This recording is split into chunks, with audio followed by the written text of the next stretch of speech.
Okay, my name is Sam Hott. I'm one of the co-owners out here at Wild Florida, and I'm so excited to introduce Kent Vliet to this kind of informal interview and opportunity to hear from a legitimate alligator expert during our Gator Week celebrations here at Wild Florida. And Kent, you probably, this is the first time hearing about this crazy thing we do called Gator Week down here, but really, we try and dedicate a week of our operations to this amazing animal that we love so much, and try and shine a spotlight on alligators and other crocodilians so that it can help convert people's initial, I think, emotional response of fear to more of healthy respect and maybe even adoration that I think comes through exposure, making a connection with them, learning more about them, and understanding that they're not just these mindless eating machines. And I think that education is part of the key to that. And you sound pretty smart because you have that PhD at the end of your name. And so we wanted to hear from an expert this week, and I think you're the guy. And your school is the Gators, so this all seems to work out. I think this is meant to be. So why don't you tell us a little bit about your background and how you got to be in the position that you're at? So I came to the University of Florida to do my dissertation work, my graduate study. At the time, I wasn't intending to work with alligators. So the fact that I do, and the fact that the University of Florida are known as the Fighting Gators, it's kind of coincidental. I was working with little lizards at the time that I came here, and kind of stumbled into an alligator project and became completely enamored with them. And I really have worked with almost nothing else but alligators and crocodiles ever since then. And I think it's great you all have this Gator Week. I think every week should be Gator Week. I agree with you that the more people know about gators, the less fear and emotion will be involved in their interpretation of life living near or around gators, and the easier it'll be on both humans and alligators if we just know more about the behavior of these animals. Awesome. I'm glad you said that, because you're an expert. You know them better than I do, and I feel the exact same way. I think that really there's every opportunity for people to coexist with alligators in their backyard, and there's no reason to have them all killed or put in captivity. And it's one of those, to me, one of the most incredible predators that are still out there everywhere in the wild. And if you look at all the other major, especially land predators that we have traditionally feared, we've been pretty successful at eradicating them or confining them to a park where we can say, okay, now we know they're in a safe spot and we can go visit and look at them, but they're no longer in their historic range. And alligators are still, they're everywhere out here in Florida. Yeah, and their range is expanding a little bit. So they if they aren't yet, they're very soon probably going to have expanded somewhat beyond what their original range was, at least when the first European settlers came. Predators play a really important role in maintaining an ecosystem. And most of the predators that you're talking about, the big terrestrial predators like bear and mountain lion and wolves and things like that, have been reduced in numbers so much they really don't play that role in most habitats anymore. And that's why there are huge numbers of white-tailed deer all over the eastern United States. That and the fact that we've fragmented all of our woodland habitats so much, and that, you know, those deers like that ecotone between woods and open areas. But alligators are still in numbers large enough that they can serve the function that top level predators serve in an ecosystem, which is help. They do many things as ecological services.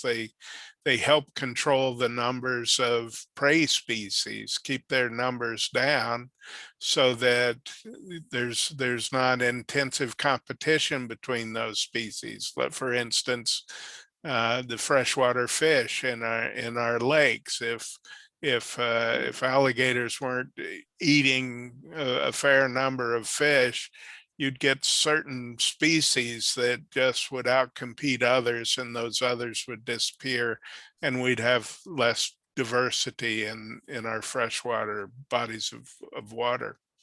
Huh. Awesome. Yeah, they are a crucial part to that ecosystem that they exist in. And to me, it seems like they've been around, well, they have been around since the dinosaurs. They're living dinosaurs. It almost seems like they're bulletproof, like nothing could go wrong with alligators. If we just stop killing them, then, you know, there's no real environmental problems that they are faced with. Is that true, or are there any sort of illnesses that they're susceptible to? They aren't completely bulletproof. It is true if we just left them alone, if we quit persecuting them and we quit destroying habitat, that they would continue to populate and they would reach numbers that they used to have. But there are lots of things. I mean, first of all, they are tough animals. Yeah. Even if they do get sick, they have very powerful immune systems and often can defeat whatever's bothering them. But they are susceptible to infections. They're susceptible to toxins in the aquatic habitat, like fertilizers and chemicals, nitrates and chemicals used to in weed control and things like that. That messes them up. Generally, it messes up the developing embryos in the eggs. And then you get a decrease in reproduction, or you get a bunch of malformed babies coming out of the eggs. So we've had a number of cases in the past 30 or 40 years in Florida where there have been chemical spills in lakes, and we've seen resulting, not just alligators, freshwater turtles and fish as well, having a lot of problems associated with that. And it takes quite a bit of time for those accidents to be resolved, and can take a lot of money on the part of the state wildlife management to go in and try to reduce the levels of these pollutants, because they settle down into the detritus on the bottom of the lake, and then they get incorporated into the food chain. And so, you know, invertebrates are taking that into their body, and then small fish are eating those, and big fish are eating those, and then wading birds are eating those, or alligators are eating those, and it's a pyramid.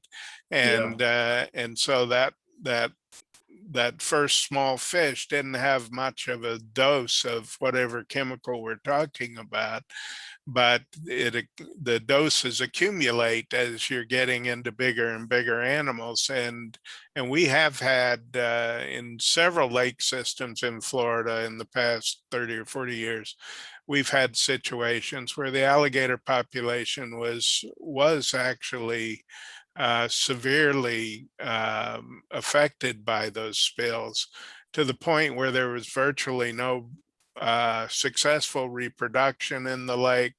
And so alligator numbers in the lake were being reduced, or if there was reproduction, the hatchlings were very poor performers and grew really slowly.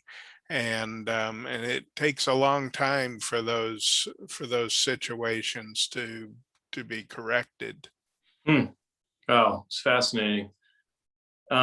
So to the average person living in Central Florida in alligator habitat throughout the state, really, what are, in that vein, what are some things that they can do to help, I guess, reduce that? And obviously, stopping development in those wild areas, not feeding alligators, some of those things that we all heard a bunch, but more along that pollutant level. What can they do or shouldn't do to kind of help with that problem?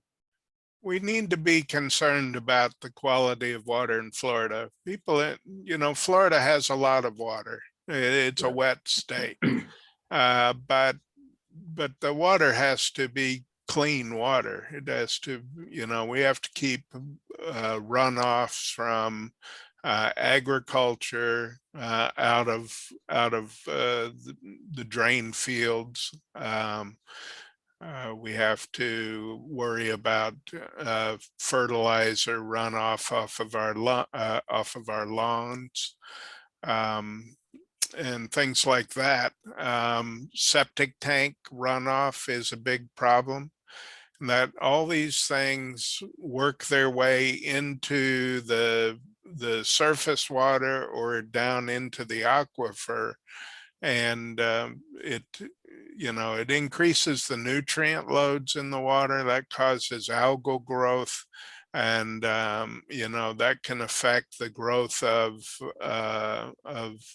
aquatic plants, which are the basic producers that are feeding the whole system.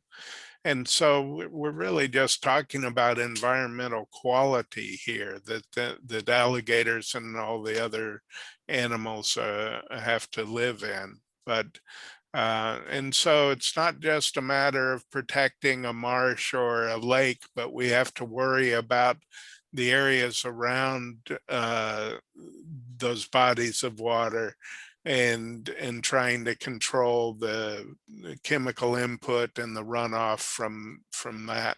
So here in North Florida, North Central Florida, this is one of the top areas in the world for freshwater springs. We have some of the biggest springs in the world here. But many of those are getting overgrown in algae because of septic tank runoff and fertilizer runoff from people's lawns.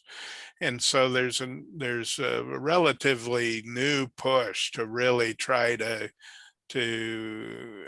protect land surrounding those, as well as the springs themselves. And for instance, in Ocala here, there's a huge spring called Silver Springs.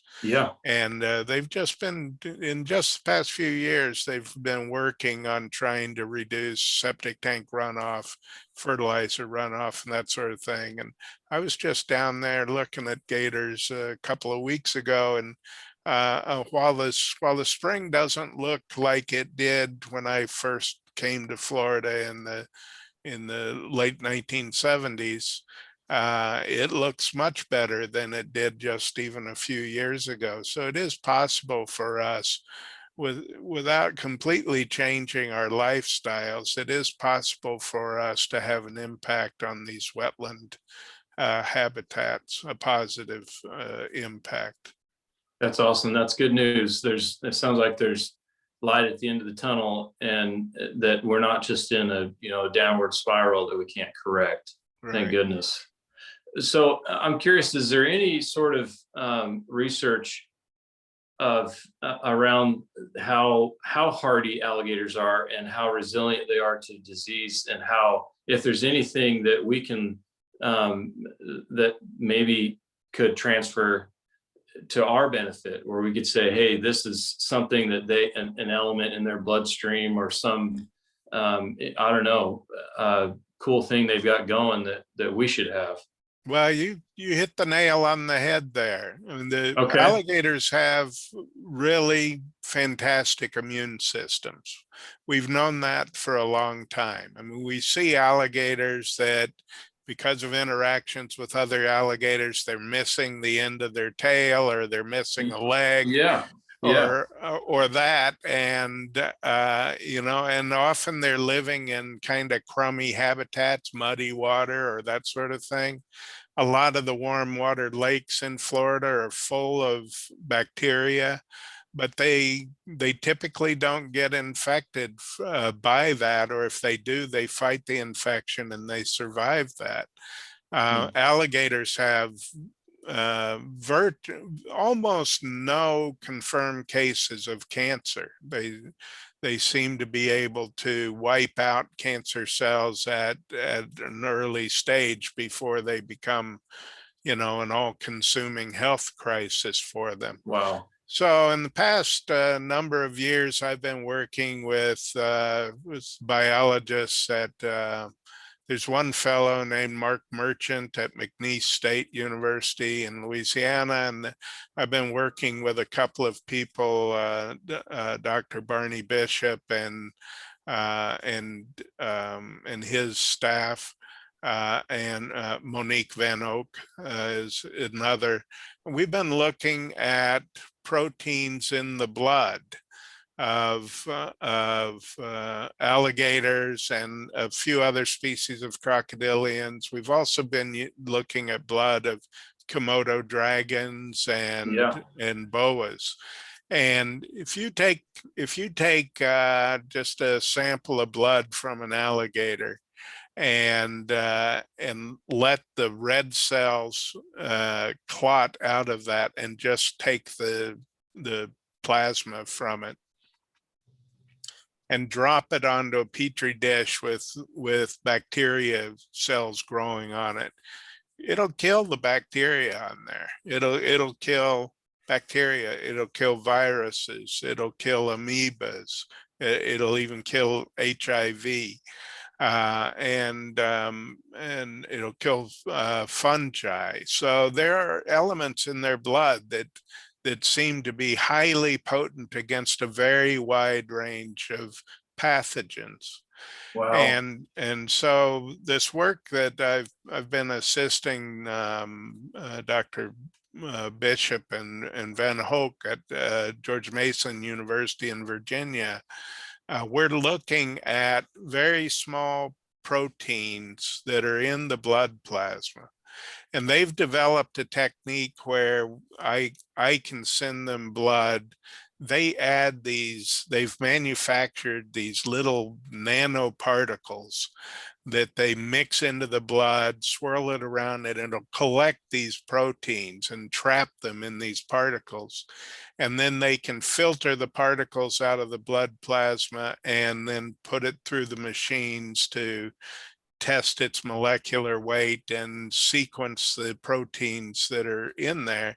And we can actually rebuild the proteins that we can make new copies of the proteins that were in the blood plasma. And then we can test those against various bacteria or whatever.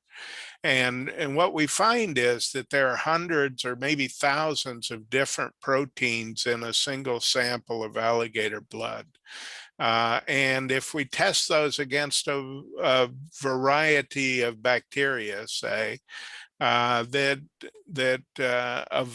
relatively few that we've been able to sequence and synthesize and actually test in an objective way, there's always, they don't all kill everything, but each one Mhm. of them is highly effective at killing one or two of the things we expose it to. And so I think the way this is part of their innate immune system, and the way it works is whatever's infecting them, there's some protein in their blood that's going to go after that. And it's only in cases where animals have reduced immune response for whatever reason that they really get sick from. And there are alligators that do get sick. It's not like it never happens. Yeah. Um, but these proteins, which are called antimicrobial proteins, really seem to be an important and effective part of their immune system. Wow. You know, I do a lot of work with the St. Augustine Alligator Farm, and Yeah. back in the fall of 1995, we had one enclosure there which was full of really big alligators. They were old animals. They were almost all males, and they were 800-pound animals, quite big old animals. And they started dying off in this enclosure where we'd lose one, and then a few days later we'd lose another, and then it got worse and worse to where we were losing 3 a day or even 5 a day. And we were working hard on trying to figure out what was wrong with those animals. And we got lucky. We work with the University of Florida College of Vet Medicine. They have a wildlife and zoological medicine clinic there that's not just working on dogs or cats or Yeah. horses and cows, but they work on wildlife species, and have some of the very best people in the world for working with reptiles. And so it took a few weeks. We identified a new species of bacteria that we described. It's called Mycoplasma alligatoris, and that's what was killing these animals. And then we had to work on how do we medicate the animals to prevent that sort of thing. That was a severe infection. There are not many pathogens out there that can wipe out large numbers of alligators in a short period of time. It just turns Yeah. out that these were highly virulent, and they would multiply in a sick animal, and then they were released through the droppings of the alligator in the water. And so if you're in a farm situation where there It's are a just lot gonna. of alligators around, it just spreads to everybody. And Wow. that's what was going on in that case. And ultimately, to make matters worse, these were old animals. So this was Yeah. kind of like something getting into a nursing home. That those animals weren't long for this world anyway, and Right. so it ended up killing about 75 or 80% of those old big animals that we had. Hmm. But we did learn a lot about that. We learned what antibiotics were effective against it, and what doses to give them, and how long the antibiotics remained at effective concentrations in their body, and that sort of thing.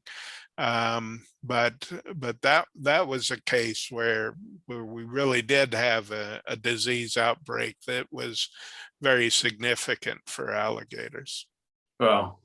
So interesting. And the moral of the story here is there's so much more to learn from alligators, and it sounds like lessons that we could benefit from in large Yeah, degrees yeah. as humans. When we first started working on these blood elements, I didn't really think there was a great chance that we'd be able to develop something that would be therapeutic for humans.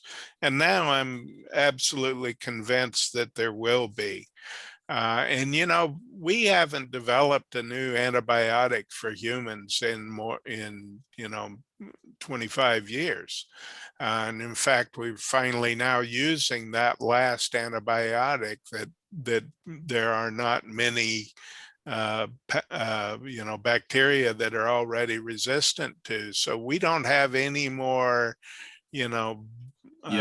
bullets in our belt to use against these pathogens.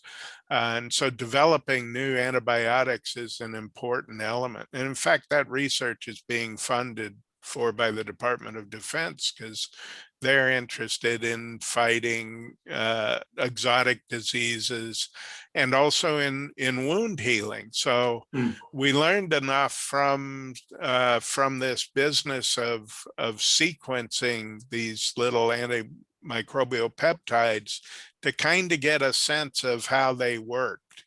And one of the proteins that we isolated and synthesized from Komodo dragons has been modified in the lab, in this research lab I'm talking about, and they're using that for wound healing. And in the initial tests, if you have a little wound on a lab mouse and you just don't do anything to it,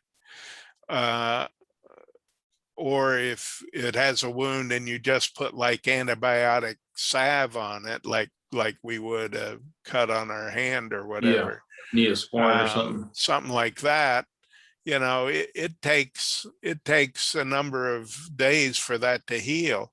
If you take this protein that they have synthesized from the Komodo dragon, which is now being patented as Dragon 1, it's the name of the thing. If you just drip a drop on that wound every day, it'll heal 40% faster than even where you were applying the antibiotic. Holy cow. To it. And so, the military is very interested in wound healing, because all our men and women that are fighting are being injured. And so and I do think there will be antibiotic therapies that are derived from this. Ultimately, it takes time when you're talking about human subjects, But within the next 10 to 20 years, I think we'll potentially derive a large number of them, because each of these proteins that we were testing against different bacteria were effective on one bacteria. And so if you're sick with whatever that bacterium is, and you go to the doctor and they do a throat swab or whatever, and they identify what it is, they may be able to then give you this protein and wipe it out in fairly short order. That's amazing. It's cool stuff. I feel like this interview has gone next level, and everybody needs to hear what you're doing. And we probably should be getting your autograph from the sounds of it. There's some really cool stuff coming out. Well, I'm just kind of an assistant for those guys. I deal with the Gator end of it, and they deal with the bacteria end of it. And so those are the people that really deserve any credit that comes from that work. Awesome. Okay, so the big question that we've been getting a lot of from our friends and guests that come see us, can alligators get COVID, coronavirus? So we don't know of any case of an alligator or any other crocodilian that has gotten coronavirus. Obviously coronavirus is a hot topic now, and the granting agencies are interested in this. And so this lab at George Mason University is just, I think last week, we just submitted a proposal that will evaluate the effectiveness of these blood proteins on coronavirus. I think there were a few reports early on pet animals getting coronavirus, or at Yeah. least being able to transmit it to people Yeah. because somebody had been rubbing on them or whatever, Yeah. like dogs, or I think it was in dogs and maybe cats. But I don't know of any case in alligators. But Okay. that's if an alligator died in the swamp, even if somebody were doing a necropsy on it, coronavirus is not likely to be something they would detect because it's not one of the standard Yeah. pathogens that we would look for. You'd have to very specifically be trying to answer that question. And to my knowledge, nobody has done that. But more than likely, they're not going to get it or be susceptible to that kind of human virus. I doubt it. These coronaviruses vary in how specific they are to the host that they infect. But I mean, they're not highly specific, but they're generally specific. So it is not very common for a disease that humans get to be given to alligators or other reptiles. Yeah. I mean, there are some we all know about. Salmonella is a bacterium that's common in the waters here in Florida, and it's on turtles and snakes. And that's why when we're doing education shows and letting people, children touch a snake or handle a turtle, we always tell them to go wash their hands immediately, because Yeah. salmonella is something they could ingest and be sickened by. Yeah. Cool. Well, thank you for all the information. I have one more question for you. Okay. This is one that we ask a lot. Would you rather be attacked by a 12-foot bull shark or a 12-foot bull gator? I've got to say gator. Okay, why? Why? Well, for a couple of reasons. The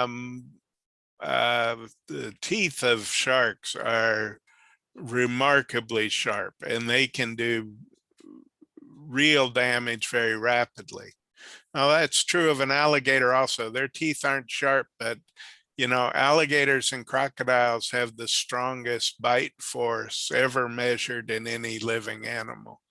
And so if they bite you, especially if they start twisting or shaking after that, they can do huge damage. But I at least have handled many 12-foot gators, so I have a much better idea of what I would do if I had to try to tough it out with one of those than with a big bull shark. I have worked a little bit with sharks, but aside from trying to turn them upside down, which will kind of put them in a trance, I don't know what I would do about an attack like that. And I sort of doubt I'm going to turn a 12-foot shark upside down when it's trying to get me. Yeah, not likely. Well, I completely agree with you. I always say gator, and I think that your odds are a little bit better. But not to dwell on really morbid things, but it's a funny question to ask, because it could happen here in Florida. Any one of them. It could. I've worked with alligators and crocodiles for 40 years. So if something's going to do me in, I guess I'd rather it be an alligator. Yeah, seems fitting. Go out that way. Well, Kent Vliet, this has been amazing. I really appreciate your time. Such cool information. Alligators may be the cure to cancer, to other diseases that we have. I mean, fascinating. I had no idea that this interview, it got way cooler than I thought possible. And well, that's good. I'm anxious to post this. We'll put it on our social media, and maybe we catch up with you another time and and learn some more. Certainly, anytime you're down in Orlando, Kissimmee, St. Cloud area, we hope you come out here and see our place. And we're good friends with the St. Augustine Alligator Farm. Yeah, Actually, I know you are. I've yeah, been there before, but I hear you guys have done all sorts of new stuff there. So I yeah, got to come by and see all that you've been doing. yeah. And we have a couple of albino alligators we got from St. Augustine that have been successful at breeding, and we've got 4 babies and 18 eggs right now that we're incubating from this season's clutch. Those are From cool those, animals. yeah, it's They're just, so gorgeous, and I love just staring at them because you can see every little scale and every little bump on their body yeah, because they're white, and those are really intriguing animals. yeah. Well, thank you again. Okay, Um, Sam. and it's been really great, Kent. Good. And check us out, to see this video on our Facebook or Instagram or wherever.